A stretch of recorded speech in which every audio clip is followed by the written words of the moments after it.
Hello again. It is Behind the Lines, week 3 with Gabe and Kev. Here we are, giving you all the updates and everything in fantasy world for the Carpet Capital Football League. So we'll go ahead and dive in. Kevin, how you doing tonight? Doing great, excited. Another week down, 3 weeks in, a lot of good football. Some better games, some high scoring ones, obviously, this week with the Dolphins putting up 70. Some exciting stuff going on, and happy to be here to talk about it. Definitely me as well. We'll go ahead and dive in. We're really trying to keep things concise now. So my matchup obviously suffered the first L of the week, dropped a 2-1. Henry won pretty handedly over me, got to 3-0, and you can't not admit that the Raheem Mostert trade had something to do with it. Had I had him, who knows if I would have started him, but you can't say that it wouldn't have made a difference at least one way or the other. 45.2 is crazy. 47.5 from Keenan Allen is also insane. And then 51.3 from Devon Achan, I believe, is on the bench, also nuts. I mean, my team did what they could. I would have beat everyone else in the league besides Henry, Eli, and Bennett. So I mean, middle of the pack kind of weak in terms of score, but you would have beat half the team. So I'm not going to take it on the chin too hard. My team played well. Joshua Kelly streaming is obviously a bad option, but I don't really have a choice. Yeah, I mean, Henry's got the three highest scoring players this week. One's on his bench, but I mean, there's nothing you can really do when two of his players combined for 90 points. Yeah. You just know his team's going to blow up at that point, and obviously that's what they did. So it stinks to go down like this, but I mean, nothing you can really do about it. I mean, you're battling through some injuries as well, and he goes and puts up 164. So it's kind of just to take the L, go on. Good game to Henry, man. This team just continues to chug along, and 3-0 and I 2-1 know. for you. I mean, solid outing for Henry, and I'm sure what's his name? CD's nuts. Yeah, CD's nuts. So great game there. Obviously, the Dolphins, man. Just any Dolphins players, if you had one, I'm sure you got the win, which kind of segues us into Our next Muskrat matchup. Hill. And you can see here close finishing score, but beat Henry out for the top score by 0.88. That's gotta hurt. Yeah, and he gets that $10 because of that point eight, And he that does. little weekly payout. But just looking at this game off the rip, I mean, you see multiple receivers from Eli put up more than 30 points. Tyreek Hill, like I just mentioned, the Dolphins this week were obviously, if you had any player really on that team, you won your game. He puts up 30. Devontae Adams with his first really big explosive week this year. 42 points, also incredibly stellar. I think that's fourth most points scored this week. Debo, incredible game with Brandon Ayuk out. Kyron Williams kind of a return to earth, but what more can you really ask for from your team? And DeAndre Swift is looking solid. So great game from him. And then on the other side of the ball, I mean, Jett is no longer on this roster, but he did put up 28 points, just like couldn't really get it done. He had some solid games, but Josh Reynolds with a donut. Robert Woods is, a lot of question marks there, but tough beat for Alex there. He moves to 0-3, and Eli just keeps chugging along with another monster week. He moves to 3-0, and just another one of those teams right now that are just sitting high and pretty at the top. I know, and it's really interesting that the two guys who are undefeated who have been pretty much untouched by the injury bug. So we'll see how that plays out going forward. There could be some interesting things happening. I know Keenan Allen has some sort of turf toe ankle injury bugging him, but he's probably going to play. He's With always a little hurt. Henry did lose Saquon Barkley, That's true. That's true.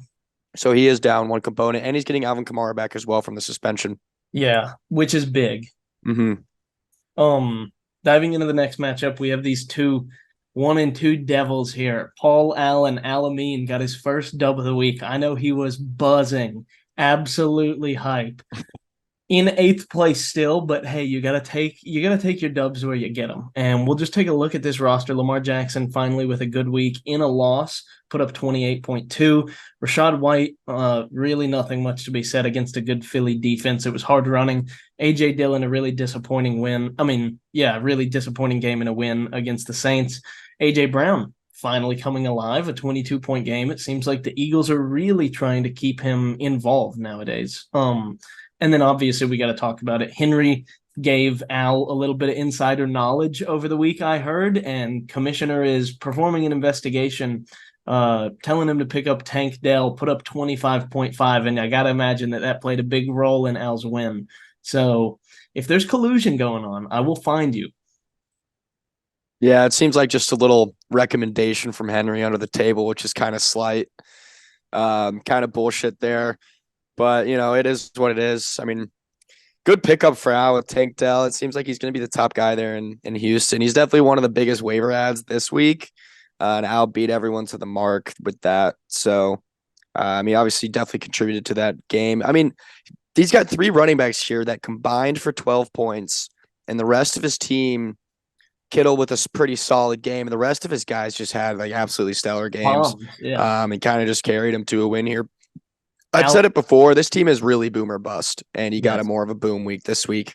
Kind of a combo of the things this week, but we saw some more boom. Yeah. And Tal's team, just a really, really bad performance besides your two top guys, Tua and Stephon Diggs. Obviously, he traded away Herbert, who dropped a similar 35 on the bench. And we'll see if it works out for him, but we'll talk about that later. Yeah, two is just really good, man. That offense just is moving the ball. But I'll take my matchup and just talk about the disappointment and the hit it raw practice facilities this week. I mean, just an absolute stinker again from Brees Hall. I kind of drafted him to be my RB1, and he's just not getting it done. I went with the executive decision to bench Joe Burrow's bum ass, and I started Geno Smith. And Geno actually scored more points, but still a pretty disappointing week. Puka returned to earth. Mike Evans, another solid, pretty outing. Amon-Ra did well, but just didn't really get any explosive weeks from any guys at all across the board, and a couple bad ones, and it kind of just led me down the barrel of an L. On the other side, Wyatt had a really solid week from Jamar. It seems like maybe he's back, even though Burrow still had a bad week. Jamar had a great week just because of PPR and no touchdowns for Burrow, so he couldn't really equalize anything. But a lot of just decent weeks across the board with a great week from Jamar, and it was enough to get the job done. You got Cortland Sutton a touchdown as well, so just some good beats for him over there, and he pulled this one out. I agree. I mean, tough beat against you. And I think Wyatt's team is actually one of the strongest, just looking at it on paper, especially if Damian Pierce can get something going, and that's your running back too. And then your wide receivers, obviously Gabe Davis is kind of a streaming option depending on the matchup, but you have DJ Moore, who's the clear wide receiver one. And so I think he's got a lot of options. Daniel Jones on the bench dropping that 1.9, though, not a lot of confidence in there. Yeah, that's kind of Daniel Jones though. If he gets a good matchup, he can drop 30, but against bad matchups, he's pretty useless. So you kind of just matchup dependent. But with Jalen Hurts, I mean, it's not really a big deal. And now we get into the fifth matchup of the week. Baby Want Milky versus Christians Own the Gibtards. Charlie versus Noah. Charlie dropping a 1-2. Noah moving up to 2-1. Charlie admitted that he called this week a wash before it even started. And based on his roster, it kind of seems like it. He started Aaron Jones, who is out this week. And I mean, he did have a healthy running back on the bench, but he only dropped 3.4. It wouldn't have made the difference, but it's still like you hate to see that low level of effort being put in on one of the 14 weeks. Yeah, Dude, look at his team. There's not much he could really do here. He's got three guys on his bench with 0 and a starter with 0. I mean, I know he could have made a move to maybe try and fix it, but I mean, I don't really blame him. This is just a horrible case of the injuries. I mean, just not good at all for this clubhouse. Baby Want Milky. no. And I think Noah kind of stumbled into a win here. You have Zach Ertz putting up 2.6, Brian Robinson with 7, Jahmyr Gibbs with 9. I mean, your two wide receivers did put up 17 each, and Christian McCaffrey's always going to drop 20. But Trevor Lawrence, not really a good game, and I mean, he kind of just got saved by his wide receivers and Christian McCaffrey. Yeah, it was just a good matchup. He got Charlie down on a bad week, so it's kind of just a free win. But I mean, they all count the same, so It's true. It goes down on the whatever the fuck it's in called. the W column. Yeah. Final game. An absolute blowout, a steamroll from Tower of London with a 151 to Hawk and Ball Torture and 90 points. Tower of London moves to 2-1. Hawk and Ball Torture falls to 0-3, last place now in the league. Let's talk about it. Left side of the screen, Tower of London. Kenneth Walker looks like an absolute stud, man. He's getting all the touchdowns for the Seahawks, which really hurts my situation with Geno and Tyler Lockett, which kind of contributed to my L this week, but take that on the chin. But great game from Kenneth Walker. I think he's RB3 now on the year, maybe 4. So he's doing really well. Yeah, if you can actually check that one. He is 3. Yeah, so great value on Kenneth Walker in the draft. Patrick Mahomes is Mahomes. Olave, Kelsey, they're all doing what they should be doing. He put Drake London back in there, back to kind of having a stinker, but this was still just an incredibly explosive week. He got his best players to give him great performances, and Zach Moss is getting a ton of points. He's getting a ton of production right now. We'll see. Maybe Jonathan Taylor comes back and changes things about that, but it's still a lot of question marks around Jonathan Taylor and his availability going forward. Other side of the ball, I mean, Bijan just kind of had a stinker, kind of unlucky with a bad matchup. Falcons just looked bad. And then Justin Fields just stinks and kind of just a lot of bad games all around, and kind of just unfortunate loss for Hawk and Ball Torture. Yeah, it really was. I mean, Jalen Waddle sidelined. It wouldn't have made Mm. much of a difference. You lost by 60, but at least like honestly, I would rather lose in a week like this where my players don't perform than lose in a game like where you lose by 2 points. And because that's always just way more brutal. Yeah, when Bennett's team goes up for 150, it's like at least this was the week that you scored 90. You didn't score 140 and still got the L. Yeah, I know Yeah, exactly what you mean. That's always a terrible feeling. But an absolute showing from Tower of London, and good week all around from a lot of teams here. I agree. And now it's time to take a look into this coming week, week 4. So, of course, we'll go down the board in the same order and we'll flip flop like we usually do. Rosters may not be perfectly in place, and there may be some trades happening. There have already been a lot of big ones happening today on Tuesday when this is being filmed. But I imagine there will be a couple more filled out before this week starts. There will be some huge waiver wire ads tonight, which will definitely be in the group chat discussion tomorrow. But let's dive in. We have Paul Allen versus me. I'm projected currently 123.8, and Paul's projected 108.8. Clearly, it's going to come down to whether or not Kirk and TJ can play well. I mean, that's a big advantage that I have in this, and playing against Carolina, who is supposedly the number 1 ranked defense for quarterbacks and tight ends at this moment. It's going to be a little scary. Oh no, that's Kirk and TJ's rank. Mm-hmm. Yeah, I think actually the Carolina secondary is kind of beat up, so I actually think they're going to be decent. And obviously that they're just going to pass the ball 1,000 times. Yeah, I think Kirk Cousins you got an insane value on Kirk Cousins. I'm like shocked that slipped through the seams because that offense doesn't care. They're just going to throw. Madison, obviously, they don't have Dalvin Cook back there anymore as a threat. They have Cam Akers now, who I also have Cam Akers. Maybe that'll change things, but from what we've seen through 3 weeks, it's just been throw the ball endlessly. So I think Cam Akers is becoming Superman this season. He could be. I mean, I guess we'll see. Lots to be answered as we go through the season. Next matchup. Oh yeah, but also you're 2-1. Paul Allen 1-2. Some pretty big games for both of you guys. We have an unfortunate ad here, but it looks like Riley Reed option versus Muskrat and Hill. Muskrat and Hill trying to keep their undefeated season going with 3-0, and Riley Reed option trying to get back in the W column at 1-2 currently. The projection is 137 to 109. That's not really what you like to see. No. Yeah.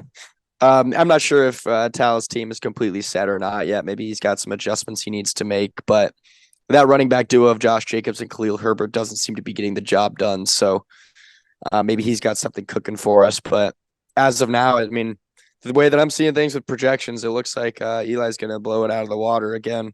As long as Deebo Samuel's healthy and his guys perform as they're expected to, Eli's cruising to a 4-0 win this week. Yeah, and I think with the return of Brandon Ayuk, I think Deebo's value will go down slightly, but that will help. That will help Brock Purdy as well. So, yes, it's a double-edged sword for Tal this week. It is. Next game, let's go golfing versus Hit It Raw. This is kind of a sewer fest here with an 0-3. Let's go golfing and a 1-2 Hit It Raw. Both teams trying to get back straight. I'm trying to set the sails. We just made a big trade today for both these. We knew we were playing each other this week. We both needed to make some corrections, desperately needing to get in the W column. So the lineups that are here are displayed on screen are probably pretty finalized. So 117 to 110 is the projection, and I'm hoping for a bounce back week. Yeah, and you're really going to need it. I think this one is going to depend on running back production because he has Alexander Madison, James Cook, Javonte Williams, and Jalen Warren, and you have Breece Hall and Samaje Perine, who have not been good. I can't say that Mm-mm. any one of those players out of the six have been good besides James Cook, and that's only because he's catching a lot of passes. Yeah, and that was my player, so now he's gone. But I'm definitely having one of those teams where it's just a zero RB build. I'm just relying on my receivers to get me through each week. But receivers can be pretty. There's a lot of variables that go into receiver production. So if the receivers are down, I'm going to have a bad week. That's just kind of, I think, what I'm going to have to get used to this season. Yeah. Fighting to try and stay in that early playoff race, moving back up to 2-2 is not bad. Sending Alex to 0-4 would be pretty brutal for him. And now, as we dive in to the next matchup this week, we have Wyatt versus Charlie, Scary Terry's Big Toe versus Baby Want Milky, 2-1 versus 1-1. Currently, it's projected pretty even, and it seems as though all of Charlie's guys are questionable, which means they should be receiving. Sorry, one sec. Had to burp. Um, Charlie's guys are all questionable, not out, which means they should be receiving accurate projections. And this one's close, but this one is going to depend heavily on the health of Charlie's team. I mean, Austin Eckler currently questionable. They may sit him because he's got a week 5 bye, right? Yeah, he does. So they may just want to let him rest up. And I mean, Josh Kelly's not getting you anything on the ground right now, which is horrible, but you don't want to lose Eckler for the season. The other thing is Aaron Jones. I mean, he was out last week. He was out the week before. I'm not really sure the injury updates on him. We can actually take a peek right here. Hamstring limited on Tuesday's estimated practice report. Okay. So really not sure whether he's going to play or not. And Wyatt's team is still pretty solid. Obviously, Jalen Hurts, you want Dameon Pierce to perform well. Tony Pollard's been good. Jamar Chase shined last week. Terry McLaurin's been all right. And the rest of his team is kind of just streaming options. Evan Ingram is like tight end 4. But Charlie's really got to win this one. Going to 1-3, it's not as bad as 0-4, but it's dangerous. Yeah, this is obviously just a question of the health on his team. I mean, if he does again what he did in week 3, he's going to obviously lose. And if he's got a healthy team, we can actually see maybe what this team is capable of. He was only healthy in week 1, so we haven't really gotten a good vision of what Baby One Milky is capable of. That's fair. Okay. Next up, CD's Nuts versus Tower of London. This should be a pretty good game. CD's Nuts is 3-0, Tower of London 2-1. The projection is 124.2 to 125.4. So it's an absolute 50-50 split. Both teams are questionable from completely healthy from what I'm seeing. No one is questionable based on who they have in their starting lineup so far. And I think this should be a good game. I think obviously both teams have very solid rosters. I mean, you can look at the records and know that. You've seen Henry just made some moves. He's got the now Justin Herbert, Keenan Allen stack, and they've got a good matchup against Vegas this week. So Mahomes and the Kelsey stack are going to have to do some good wonders, but they've got the Jets this week, so it could be a little bit difficult, but they are Mahomes and Kelsey, so may not matter. Yeah, and I mean, I think this is projected to be the highest scoring matchup of the week. It's definitely the one to watch. Key players to look out for: Nico Collins in the flex for Henry and Drake London in the flex for Bennett. Those are really going to be your make or break players. And then secondarily, Jerome Ford in that second flex and Jerry Jeudy in that first flex for Bennett. As long as these top offenses that these guys have players for keep performing well, I see that this is going to be probably if not the highest scoring matchup of the week. Yeah, let's also keep an eye on the return of Alvin Kamara as well. Yeah. See if he's still the Alvin Kamara of old, or if he's just a shell of his old self, which he definitely could be. He definitely could be really bad this year. We don't know. Yeah, I mean, and karma doesn't like guys who beat their wives. So it's true. They're not a fan of that. No. Here we've got another pretty even matchup. We have Noah versus Sam. Currently projections are 112 to 114. Sam is, of course, 0-3, so he really does need to edge out Noah in this close dub this week. Noah is 2-1. So, I mean, in theory, you can afford a loss and still be comfortable about your odds making the playoffs, but it's not what you want to see. And this one it's going to be interesting. I mean, Sam is going the no quarterback route, pretty much the no tight end route too, with Justin Fields and Kyle Pitts in there. I mean, your running backs are theoretically good, but Bijan Robinson had a stinker last week, so it's going to be interesting to see what he can do in London versus Jacksonville at 9:30 a.m. on a Sunday. He's a rookie, completely out of his schedule. He's in a foreign country. I don't think he's going to play well. I think he's going to be probably jet lagged. I think he's going to be worn down from the travel, and those legs are not going to be fresh. Yeah, there's a lot of guys in that game in this matchup, actually. Kyle Pitts is another one, and Trevor Lawrence as well. So we'll have a pretty decent vision of how this game's going to go maybe by Sunday morning. Noah hasn't really had a close. I don't know if he did a week one. I can't remember, but I know the past 2 weeks he's not been in a close game at all. He got 1 L and 1 win in two completely opposite games. Maybe I think we look to this one to be a little bit closer. Should be a good test. Definitely. And now I guess it's time to talk about the key things that happened in the league this week. Yeah, should we take injuries first, or do you want to do trade talk? Yeah, let's go ahead and talk injuries. Let's get that out of the way. Yeah, I mean, I think there's just the one big one, which I'll just let you take since it's your guy. Yeah, I mean, obviously, Mike Williams. I'm gonna play a tribute right now. Probably some highlight clips. Probably some sad music. I mean, Chubb was great, but he wasn't performing that great so far this season. And I mean, I love the guy, but Mike Williams, it hurts. I had him last year. I have him in 2 leagues this year in a dynasty league. So man's just glass bones, and it's really painful. I mean, it's forced me into the depths mentally that I did not want to be in week 3 of fantasy. Losing 2 guys for the season has devastated my roster, and thankfully I drafted a pretty all-around even roster, so I've been able to sub guys in like Jacoby Myers and Miles Sanders. But when I'm rostering Matt Breida, who's a streaming option until Saquon's back, and then my other options are pretty thin. Obviously, I make the trade for Cam Akers. I have Tyler Algier and Josh Kelly in there as well, but really matchup dependent, and it hurts. It certainly hurts. Yeah, I mean, it's really hard to deal with one of your key guys going down for the whole season. That's already a big hole that you have to fill, let alone 2 guys in back-to-back weeks. That's never happened to me before with 2 guys. So I don't actually feel your pain, but I can imagine that the pain is pretty deep. That's definitely got to hurt. I know you're a big or Mike Williams guy. So, prayers out to Mike Williams. He's a great player. Obviously, this greatly affects you. And then we'll see how this affects other guys like Justin Herbert specifically, and maybe some of his teammates like Keenan Allen. And, if Eckler isn't back for this week, Keenan Allen's like the only go-to guy on that team. So I know. And then you've got 2 young guys in Quentin Johnson, the rookie, and Josh Palmer. I believe Quentin Johnson's already on a roster. I think he is. Yeah. Yeah, he might be on Noah's. And no, I don't know, actually, Alex maybe. But either way, Joshua Palmer's out there, and I've got a bid in for him. And this is coming out after, and I'm hoping that he goes in. Yeah, because now I can speak freely because this is coming out tomorrow. But that he is going to be, I assume, one of the top waiver ads tonight. If he's not, I'll be very shocked. But I can't imagine he's going to be super cheap.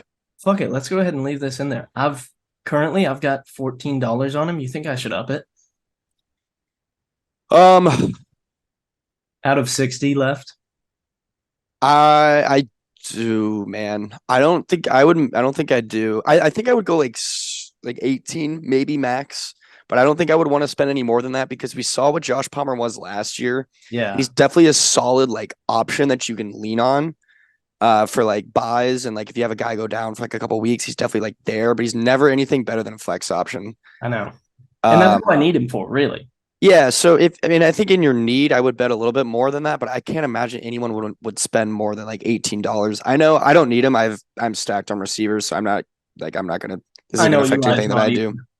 Yeah, so it's, I can't imagine anyone spends more than 18 on him. I got Puka for 18, so, given that was week 2 and people were kind of in less of need, but I think running back is typically where people are going to spend the most money. Yeah, I would agree. And you could probably get away with 14, honestly. I think I'm gonna maybe go up to 15. I also have $1 on 2 other guys, but that's just the low case scenario in case. Yeah. Let's go ahead and don't tell me about those because I've got some open, but the Palmer is definitely not one that I'm interested in. Yeah. Let's talk trades. So we'll just go in reverse sequential order. We'll talk about the one that happened at 3 p.m. today. CD's Nuts traded Devon Achan and Romeo Dubs to Tal, Riley Reed option for Alan Lazard and Justin Herbert. Gives Henry the Herbert to Keenan Allen stack. Could be very dangerous. Yeah, I understand the move from Tal's end. I don't think this is a very good trade just off the rip. I know he's obviously got Tua, so Yeah. as far as need goes, it's not really a bad trade. But I think like honestly, Tal is probably better off shopping Justin Herbert more. To So I think he got Sam. a much better deal To than what he Sam. actually got. Yeah. So I think Henry probably came to him and Tal was like, yeah, I mean, that's fine for that'll fill my needs. And he kind of just settled. I think he could have gotten much more He definitely for could have. Herbert. I know I would have sold him much more than this Way if he came higher. to me. So Yeah. um, um, it's obviously a great move for Henry. And I mean, it kind of fills some needs for Tal, but I just think he could have gotten more. yeah, I agree. Nothing more to be said. Next we have Let's Go Golfing, who dropped Mac Jones and Kadarius Toney to make this trade possible, trading Justin Jefferson and Jonathan Taylor to you. Hit it raw for Amon-Ra St. Brown, James Cook, and Jalen Warren. And I gotta say, it's a bold trade, especially with what we know about Jonathan Taylor's current situation. But you're kind of in that position at 1 and 2 where you've got to take some risks and maybe a gamble or two and put all the money on black and see where the ball lands. Yeah, it's nothing that I can't recover from. It's definitely a gamble, and I felt like it was one that I kind of needed to take. Just getting the guaranteed points of Justin Jefferson.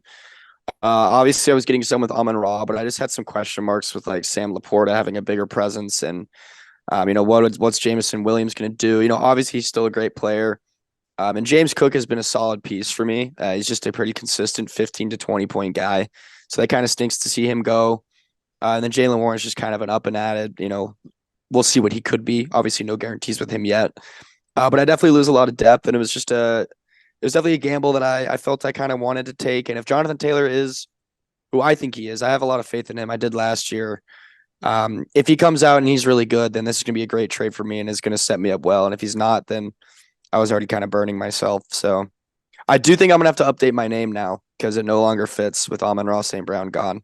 Yeah, you are going to have to. And I had to change mine. I mean, I guess I didn't have to. It was half Chubb Cousins, but with Nick Chubb gone and then Mike Williams down. I mean, obviously wasn't part of the name, but I just felt like it was time for something new. And so the Slim Reaper sleeper is here to stay. That's a good one. That's a good one. Yeah, I'm always a big fan of the updating the name changes as the roster changes. If the captain of the clubhouse leaves the clubhouse, you gotta change the name. Yeah, yeah. And we have 10 minutes left exactly. And this brings in a good time to talk about the last trade that happened. Me trading Luke Musgrave to Eli for Cam Akers. Yeah, I mean, this is an interesting one. I mean, how are you guys feeling about this? Obviously, there was a lot of talk. I mean, I think Luke Musgrave's an up and comer, and Cam Akers, there's some unknown, but we've seen him have explosive weeks before at the end of the season last year with the Rams, and who knows what his role is. But I think this was a pretty fair trade in my opinion. Yeah, I'm taking a gamble on a guy like Cam Akers who produced nothing week 1, sat out week 2, and was traded by the end of week 3. So we really don't know what's going to happen. And now it's time for him to take Alexander Madison's job and for Alex's team to get even worse. And it's what I'm hoping for. Yeah, I think it's gonna be part learning curve before I let Eli step in. I just want to say one more thing, but there's gonna be a little small learning curve with the offense for Cam Akers. I think that's why he was absent in week 3, but I think his role is gonna grow. Yeah, I mean, I took the trade because Cam Akers obviously got his job taken by Kyron Williams. And then I had Tyler Higbee, who is a top 10 tight end right now. But if I can trade a question mark running back for a top 10 tight end, I think I'm doing that every day of the week. Yeah, that's 100% fair. Tight end just stinks. Hey, not if you got TJ Hawkinson. Yeah, I suppose it's so hard. Now let's go ahead and dive into these quick hits points. We can just alternate. I'll go ahead and talk about the first one. I'll let you talk about the second one. The Cardinals offense goes hard this year. Joshua Dobbs is kind of looking like that guy. He's been on 4 teams, maybe 5 now since he was drafted, kind of been the backup everywhere he went. Kyler Murray goes down. They're not confident with Tracy McSorley. They cut him, and Joshua Dobbs gets the nod. He got traded like right before training camp. And he's been playing well. James Conner too. The rest of what's his name? Hollywood Brown, good receiver. Zach Ertz is also a top 10 tight end right now. All around the team's just good. Yeah, there's a lot going around. They beat the Cowboys defense. I mean, we literally had made a point last week at how they're so good, and then here come the Cardinals, just like kind of beat up on them. So I know.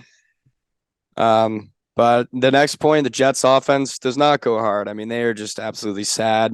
Obviously, there's a lot of hype around them with Aaron Rodgers going into the season, and I was kind of hoping that maybe Zach Wilson would turn it around, but it doesn't look like he's going to. So I think Garrett Wilson stock, Brees Hall stock, Dalvin Cook stock. I don't know if Tyler Conklin is rostered or not, but Alan Lazard, a lot of guys like that Probably are has Tyler Conklin. Charlie does have okay. Conklin. Yeah, so it's just tough scenes there, and maybe they'll get a new QB. Let's just pray that they do. See, that's what I was going to say. There's a lot of talks that the Jets could approach the Vikings to pick up Kirk Cousins if they start off like 1-4, 2-3. There's a chance. I don't know if the Vikings would be willing to trade Cousins, though. I feel like he's kind of the foundation there. I know, I agree. And I hope they don't for my fantasy sake because I fucking hate the Jets and they stink. They do.